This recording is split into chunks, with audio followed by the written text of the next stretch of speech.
नमस्ते, आप देख रहे हैं किसान पथ भारत। आज हम आपको एक ऐसे सांप की जानकारी देने जा रहे हैं जिसको देखकर गांव वालों में डर नहीं बल्कि खुशी की लहर दौड़ पड़ती है। खेतों में इनका दिखना फसल और अनाजों के लिए शुभ माना जाता है।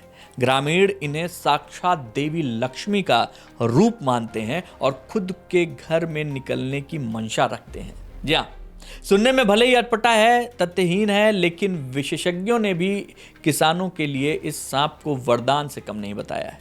अपनी लंबी और पतली पूंछ की वजह से अक्सर चर्चा में रहने वाला यह सांप कोई और नहीं बल्कि रैट स्नेक यानी धामिन है। करीब 2.5 दशक से वाइल्ड लाइफ पर काम कर रहे विशेषज्ञ अभिषेक बताते हैं कि धामिन एक विषहीन सांप है जो अक्सर खेतों में या फिर गांव में उस स्थान पर पाया जाता है जहां अनाज की प्रचुरता होती है। ऐसा इसलिए क्योंकि ये सांप मुख्य रूप से चूहों को अपना आहार बनाता है। यही कारण है कि इस रैट स्नेक के नाम से जाना जाता है इसे। और चूहों की तलाश में ये सांप अक्सर अनाज लगे खेतों में बिल बनाकर रहते हैं। यहाँ समझने वाली बात यह है कि चूहे भी अक्सर वहीं पाए जाते हैं जहां अनाज की प्रचुरता होती है। चूंकि धामिन मुख्य रूप से चूहों का ही शिकार करते हैं, इसलिए इन्हें अनाज वाली जगह पर ही रहना पसंद होता है। यानी खेत या भंडारगृह में धामिन का दिखना अनाजों की प्रचुरता को दर्शाता है।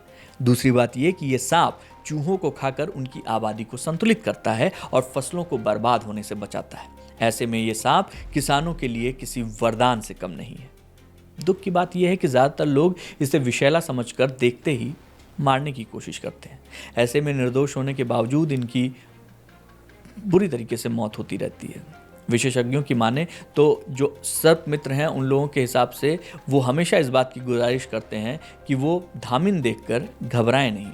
आसपास दिखने वाले ज़्यादातर सांप विषहीन होते हैं, लेकिन इंसान अपने डर की वजह से इन्हें मार देता है। सांपों की आबादी कम होना पर्यावरण के संतुलन के लिए एक बड़ा खतरा है।